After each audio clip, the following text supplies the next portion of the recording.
Hello. Thank you so much for joining me for this episode of the Being Beautifully Honest podcast. I am the Minister of Beauty, and I am just going to be talking today briefly about all of this royal madness where it involves Meghan Markle and Prince Harry. I talked about this a little bit in a previous episode, but I wanted to share another viewpoint. And also, I wanted to ask you guys, get your thoughts on this as well. Wondering, was Wendy Williams right about Meghan? You see, there were some episodes of the Wendy Williams show, and I'm not an avid watcher of Wendy Williams. I kind of catch clips of her show on YouTube here and there. And she did some hot topics regarding them before they got married. And she said a lot of things. And to be honest, I didn't really care either way at the time because, one, I didn't know a whole lot about Meghan Markle, so I wasn't here to really judge her. But just off of some of the things that were just factual things that were, already out there about Meghan that you cannot change. It's not opinions, they're just facts about her. I did question some things, regarding her and the relationship, but again, not really judging it to say, oh, she was just, in it for the bag or whatever. But Meghan Markle is older than Prince Harry. She's been married before. I believe she may have been married twice before. I believe they said there was one marriage that didn't last very long, but she was definitely, married and divorced. And when she met Prince Harry, she was dating someone else and, dumped that dude really quick. And then it was just like off to the races with Prince Harry. And then things moved really fast with the two of them. But I want to just play a few of these clips from the Wendy Williams show episodes that I caught these things that she said about Meghan.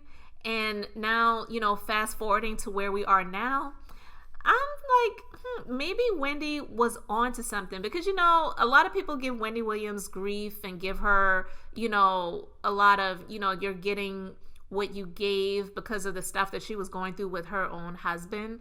But I mean, let's be honest, guys, that's what she's done for a long time. She was a shock jock on radio. That was what she did for a very, very, very long time. And she was one of those people you either loved her or you hated her. But she was nowhere really in between unless you just didn't know anything about her.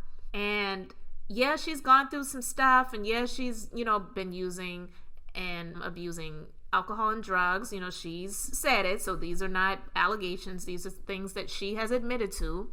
Yeah, she's gone through those things. But being someone that's used drugs and being someone that has abused alcohol does not mean that someone does not have discernment and they don't know of what they speak.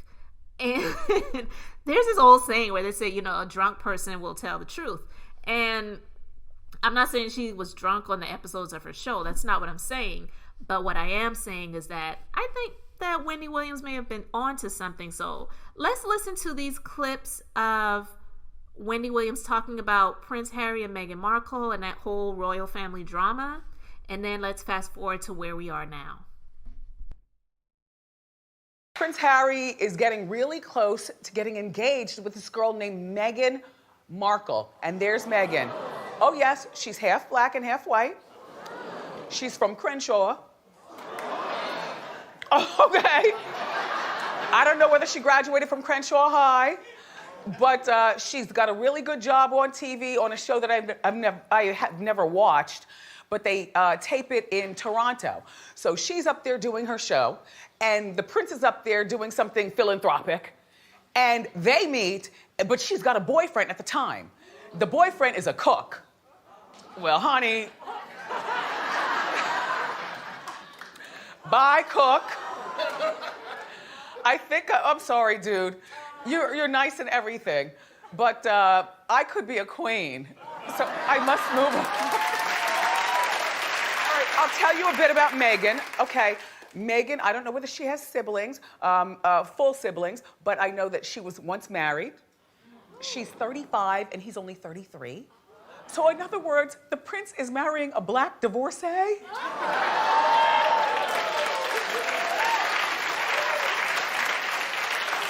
Yes, we can.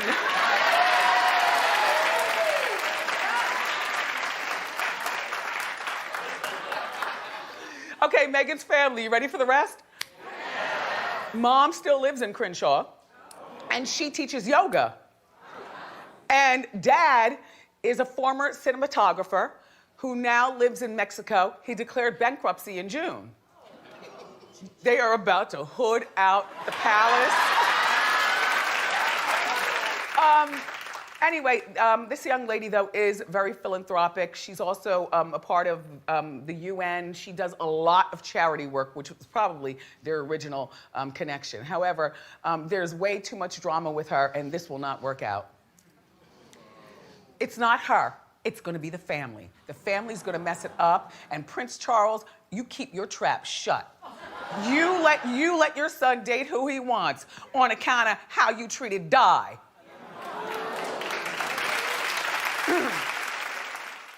Can I share something with you? Yes. Confidentially speaking.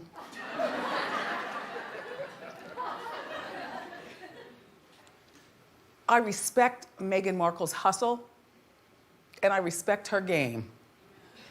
However, she's a bit of a wild card. You know, because she goes from being the deal or no deal girl. Oh yes, she opened the suitcases for what's his name? Howie Mandel. Yeah, she was a deal or no deal girl. And so this is a girl looking for fame, you guys, okay?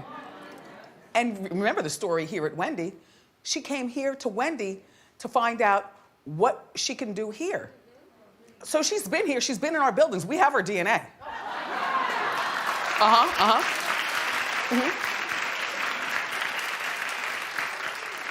And then she's the actress, you know, from Suit, and she's giving it up. But just keep in mind, she's an actress.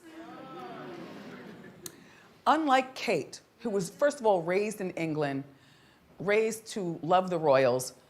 And this girl, Meghan, by the way, said she had no idea anything about the royals and blah, blah, blah, didn't know who Harry was. I think that is a lie. I'm happy for her. I respect her game. A black person is finally in the palace, but I'm keeping an eye on her. So Meghan was married once. If you read things, then twice. And had a boyfriend actively when she met the prince, and then told the boyfriend over the phone, you keep flipping those pancakes. I've just met myself a prince. Bye.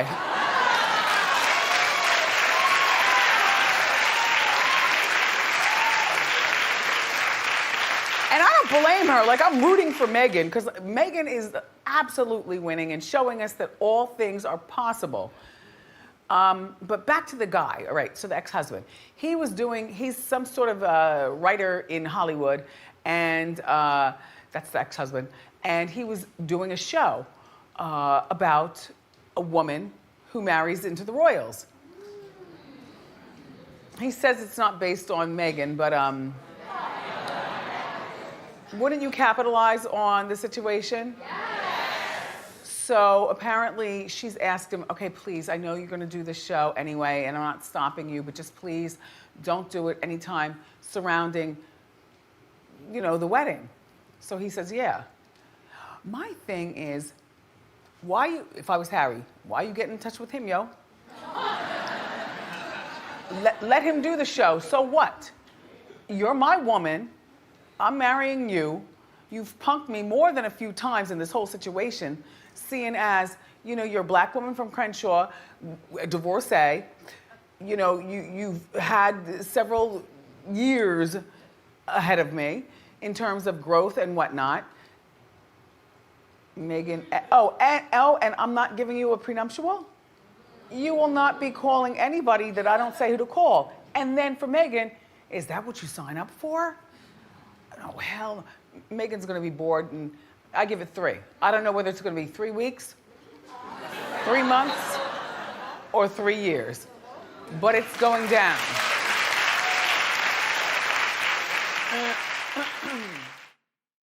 Okay, guys, so you heard those clips from the Wendy Williams show, and that's, those are just some of the clips. I didn't want to play everything that I had because it's a lot. I don't want to say it's a lot, but I don't want this episode of the podcast to just be a bunch of clips of the Wendy Williams show talking about Meghan. But I just wanted to play those clips specifically to just share my opinion on the fact that I believe Wendy Williams was onto something. People were calling her a hater, saying, oh, she's just miserable, so she doesn't want Meghan Markle to be happy. But there were some signs out there. Okay, some people are saying, well, a lot of people are saying from a lot of the reports that I've been seeing, especially from the UK, is that, Meghan was very entitled and she forced, Harry to make this move, and now things aren't working out the way that they were hoping because they wanted to have their cake and eat it too. Listen, I really don't care either way. I really don't. But I'm just talking about my opinion based on what I see and what I have seen. And basically, my viewpoint, which is just another viewpoint, I haven't seen anyone else say this, but maybe someone has, because there's really nothing new under the sun, right? But my viewpoint is, I feel in a way that Meghan wanted that fairy tale lifestyle, and she got it with the wedding.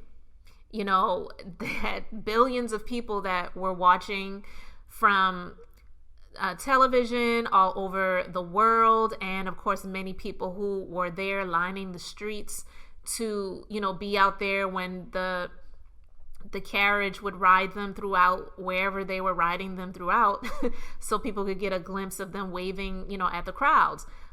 I don't really care about that stuff either way. I did see clips of the wedding, and okay, great, that's what she wanted. But I do feel that she wanted that fairy tale lifestyle, even though she may have had a philanthropic background of helping with charities and things like that, at home and, in Canada, where she lived for some time and worked as a television actress on that show Suits. I feel that she wasn't really expecting a lifestyle of service versus being served. Because she said, which I don't see how she could not know anything about, Prince Harry or the royals, but that's something that I heard that she said, that she wasn't aware of who he was. And I'm like, okay, whatever. But I don't know, maybe she was under a rock and she never heard of Princess Diana and her sons, Prince William and Prince Harry. I'm not into the royals like that, and I knew of them. And so I don't know how she couldn't have, but whatever. This isn't Cinderella, and you didn't lose, your glass slipper, and, a prince just came and found you and brought your glass slipper to you. Like, this isn't a fairy tale. I feel that she thought that this lifestyle of becoming the wife to Prince Harry, she was going to have this life of being served versus service. And granted, I wouldn't want that life where I felt like I was confined to, being in all, under all of these rules and guidelines, even if I was being taken care of very well and living in a castle or a cottage or, whatever they call what they live in, they're living exceptionally well. And there are so many people in the UK who are poor and who are, not doing good, not doing great, by any standards. And they probably would trade it all, or just switch their lifestyle to be in that. I don't think I would want to live that type of lifestyle where I was being told what to do and, having the guidelines that someone in the royal family, quote unquote royal family, has. Like, I read some things about them, that there's certain things that they can't eat, they can't, wear certain things, and just, just different things that they can and can't do. And it's like, why? Like, one of the things I distinctly remember is that I think they're not allowed to eat shellfish. And look, I don't think I could ever be in something where they would not allow me to eat crab legs, okay? Because I love crab legs. I am sorry. So I believe that she wasn't expecting to have to do, a lot of the things that they have to do as the royal family. They may be royals and, seen as queen and prince and princess and duchess and, whatever other titles that these people have in this royal family. What they really are they are public servants. Extremely overpaid public servants. I mean, my God, here in the United States, we complain about the politicians who continuously get reelected to be in these offices that they are serving, in which they're not really serving these days. You already know how that goes, but that's another story. But they're being paid to do what they do, and then they just, continuously get a lifestyle that a lot of the people that they're supposed to be serving don't get to have, and privileges that a lot of the people that they're supposed to be serving don't get to have. The constituents don't get to have, but they're supposed to be public servants. So I feel that Meghan wasn't really expecting all of that. I'm quite sure once she started getting the training and the teachings on what it really is, she was already feeling how she was feeling about Prince Harry and just thought that she could make it work. But you add that on top of the treatment that she was receiving within the media and by racist segments of groups that just don't like her because she is someone who is of African American ancestry. Her mom is African American, so she is biracial. Her father is Caucasian. To look at her, you can't really tell, because to be honest, I don't even really feel that she lives her life in a way where she is even known to be African American, but because she loves her mother and she doesn't, disown her mother, that's honestly the only reason why you even know that she is biracial. But again, she is brought into this family by Prince Harry, who, in my opinion, I don't think he ever really wanted to be a part of that royal family in the traditional way, especially after his mom got killed. And, even though she wasn't murdered, I say she got killed because of the way she died. The paparazzi was just brutal during that time. And the way she died in that car accident, the paparazzi and the media, they really, wound up having to take the blame for it, because she and the people that she were with, they were trying to escape them and they were being chased down. I was a young girl and I remember that. So to have this young child who knows what happened to his mom, he lost his mom at a very young age, and she wasn't even a part of the royal family anymore because his dad did his mom dirty. And, now he is around the woman that his dad was cheating with on his mom. Like, who wants to be around that? I mean, who really wants to be around that? Can you imagine having to be around the person that your dad was creeping with and your mom ended up dying? Like, how fair is that? I couldn't imagine that. I really couldn't imagine that. But, that's going off on a little bit of a tangent. But also, they brought her in because they love Prince Harry. But acceptance doesn't equal agreement. They may have accepted it because it's Prince Harry. This is our grandson. This is my son. This is my brother. This is my whatever.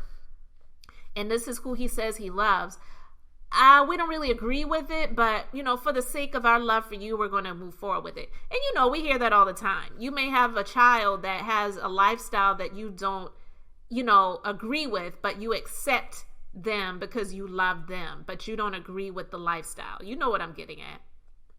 So it is very possible that they allowed her to be brought in knowing that it was going to be a short period of time that they were going to call this, to naught. So to be honest with you, this is just my opinion, but again, this is another viewpoint.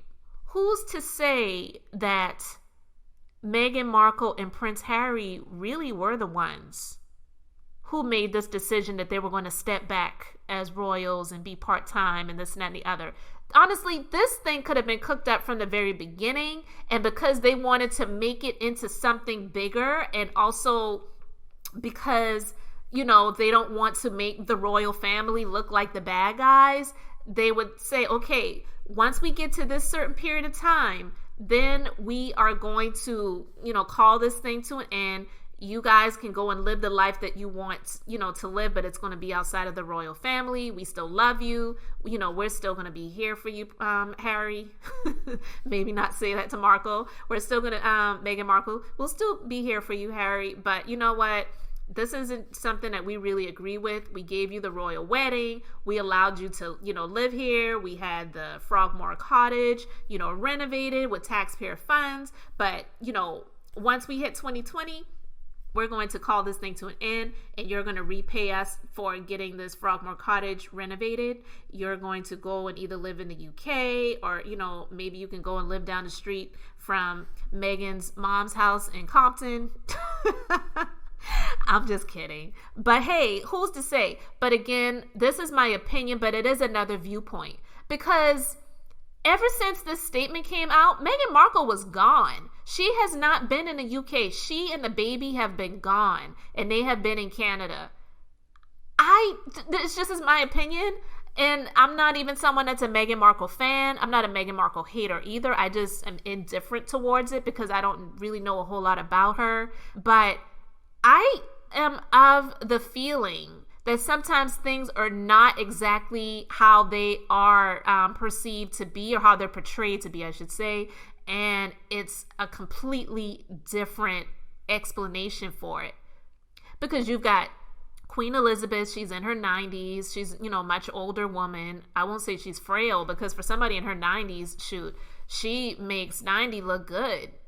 And then her husband, he has had health problems. He's, you know, he's older as well. He's in his 90s. They've got the scandal with her other son, the one who's been accused of doing things with the guy, you know, Epstein. And you know that whole story.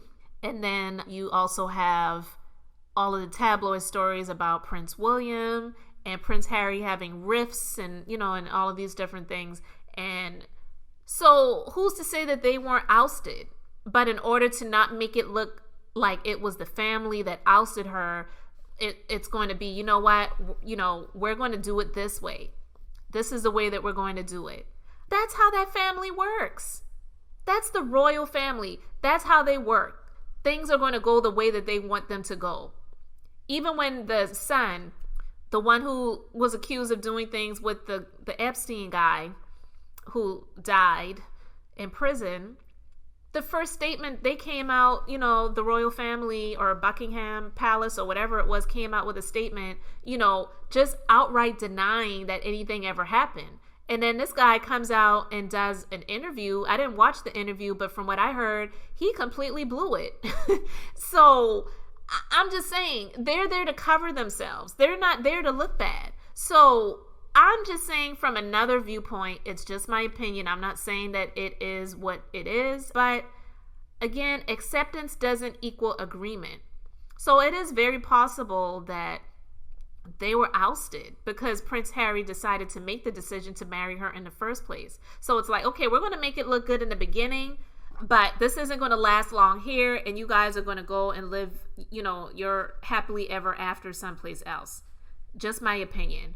So guys, let me know what you think of this episode. Let me know if you are, you know, listening on one of the other platforms. Leave me a review. Let me know what you think about it. Do you think, you know, Wendy Williams was right about Meghan? And what do you think about, you know, the other viewpoint? Do you feel that it is possible that they were ousted and they really didn't make the decision to leave? It's just another viewpoint. It's just my opinion. You know, if you're watching on YouTube, let me know in the comment section what you think. Would love to hear it. Let's chat about it. So guys, I hope you enjoyed this episode. This is just the Minister of Beauty being beautifully honest, and I hope you enjoyed this episode. So guys, thanks so much for listening, watching, and until the next time, I hope you all have an amazingly blessed and beautiful day.